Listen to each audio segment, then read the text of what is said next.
Point charges का लिखेंगे पहले, फिर डाइपोल की बात करेंगे।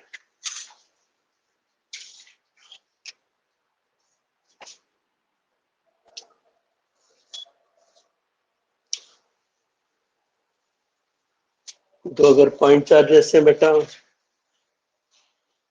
kept at a certain distance, there will be force between them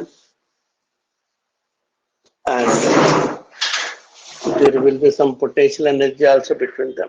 कल अब तक तो नहीं पढ़ा मैं ये, अब लिख देता हूँ, आधी क्लास के बाद इसके प्रॉब्लम्स करेंगे हम। समझ गए? अगर दो चार्जेस हैं Q1 एंड Q2,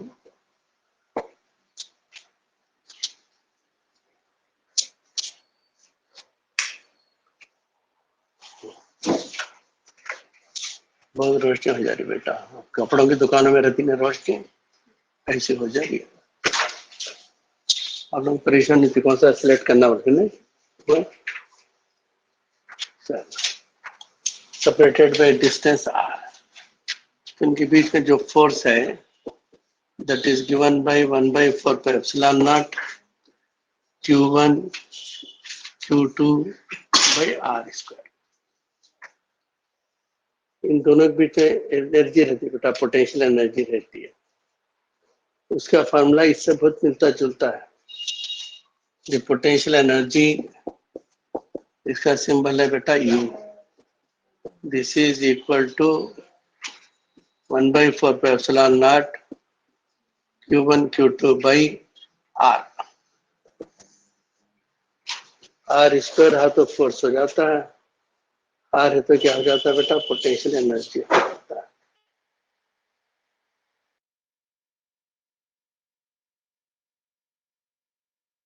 r ले रहे हैं हम, यहाँ पे इलेक्ट्रिक फील्ड भी रहती है, इलेक्ट्रिक पोटेंशियल भी रहता है।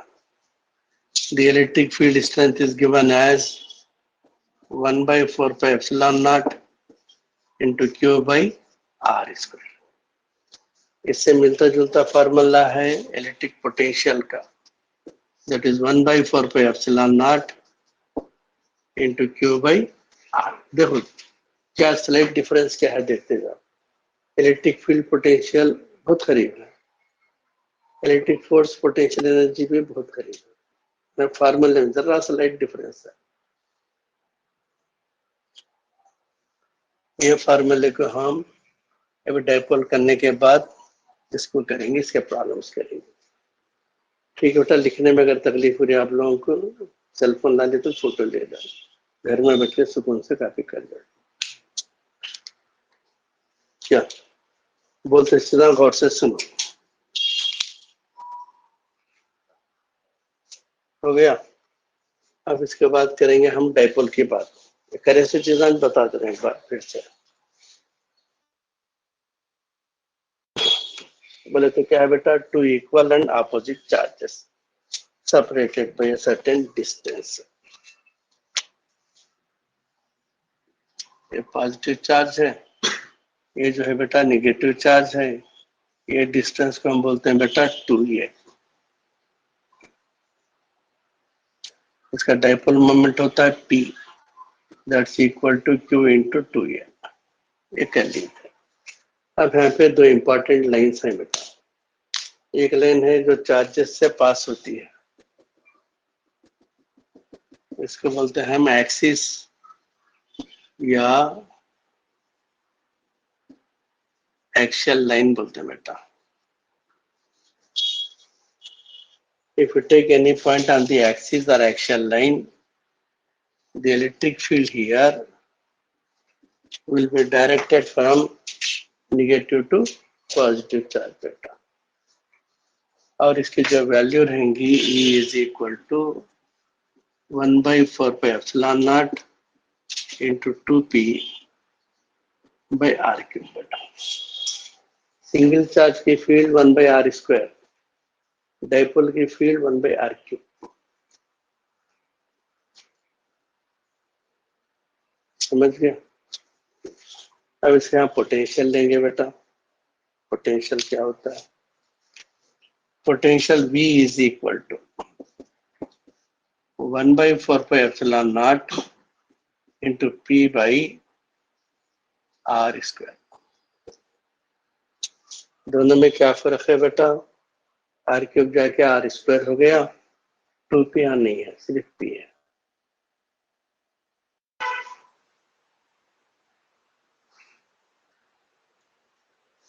अब ले रहे हैं हम परपेंडिकुलर बाइसेक्टर। इसका जो परपेंडिकुलर बाइसेक्टर है इसको बोलते हैं बेटा हम इक्वेटोरियल लाइन। अर्थ को जो बाइसेक्ट करने वाले की इक्वेटर बोलते हैं ना बेटा, ये रहा इक्वेटोरियल लाइन। तो इक्वेटोरियल लाइन पे कोई एक पॉइंट लेंगे हम। तो यहाँ पे इलेक्ट्रिक फील्ड क्या है, इलेक्ट्रिक पोटेंशियल क्या है, कर लिए सो है। इलेक्ट्रिक फील्ड यहाँ पे किधर रहेंगे बेटा, इधर से इधर रहेंगे, पॉजिटिव टू निगेटिव। इसका फॉर्मूला क्या रहेगा बेटा, 1 by 4 pi epsilon naught into p by r। हाँ क्या था बेटा, 2p by r क्यूब था, यहाँ आधी हो जाती है।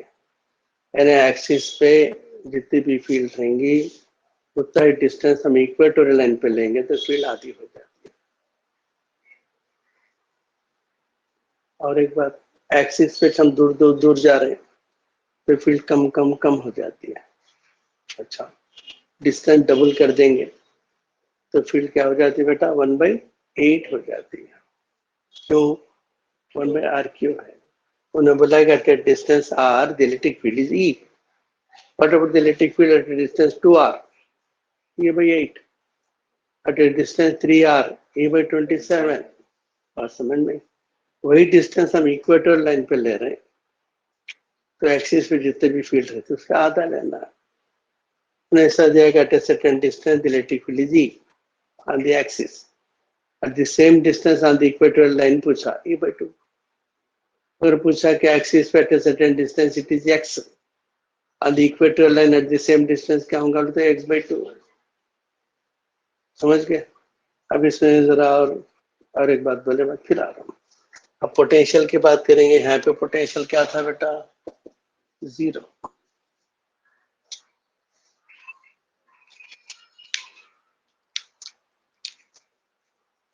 अब जरा गौर से देखिए और एक चीज, मैंने क्या करता है, डाइपोल है on the axis at a certain distance the electric field is E। हम क्या करें, डाइपोल को आहिस्ता से 90 डिग्री टर्न कर दिया तो वही पुरानी पॉइंट पे फील्ड क्या होंगी पूछता। पहले वो पॉइंट कहाँ थी बेटा, एक्सिस पे थी। अब उसको 90 टर्न करे क्या होगी, वो पॉइंट इक्वेटर लाइन पे आ गई, A/2 हो जाती है। समझना है बेटा? उन्होंने बोला कि potential at a certain distance on the axis is V, उसको आहिस्ता से 90 डिग्री टर्न कर दिया तो वहाँ पोटेंशियल क्या हो जाएगा बेटा, 0। क्यों, इक्वेटर लाइन पे पोटेंशियल, ये देखो बेटा, ये डाइपोल है, ये लाइन एक्सिस से इक्वेटर लाइन है, इसमें आहिस्ता से 90 डिग्री टर्न करे तो ये लाइन क्या होगी, अब इक्वेटोरियल लाइन होगी। बदल गया ना, टर्न हो गया। फिर और 90 डिग्री टर्न करे तो फिर एक्सिस होती है। Understand the point? टर्न करते लाइन का नाम बदल जाता है, एक्सिस जाके इक्वेटोरियल हो जाती है 90 डिग्री टर्न करे तो। Any doubt about that? चलो, डिस्टेंस डबल करें तो फील्ड क्या होती है बेटा, 1/2 क्यूब, बोले तो 1/8 हो जाती है। डिस्टेंस डबल करें तो पोटेंशियल क्या होता है बेटा, 1/r², तो 1/4 हो जाता है। हाँ, कल डायरेक्शन रिवर्स होता है, पॉजिटिव था तो पोटेंशियल निगेटिव हो जाता है। ये कॉपी करो, लिखो, इसमें प्रॉब्लम लिखा दूंगा।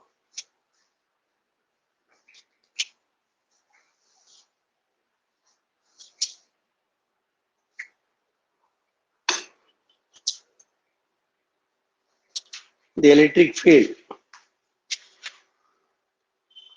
on the axis of a dipole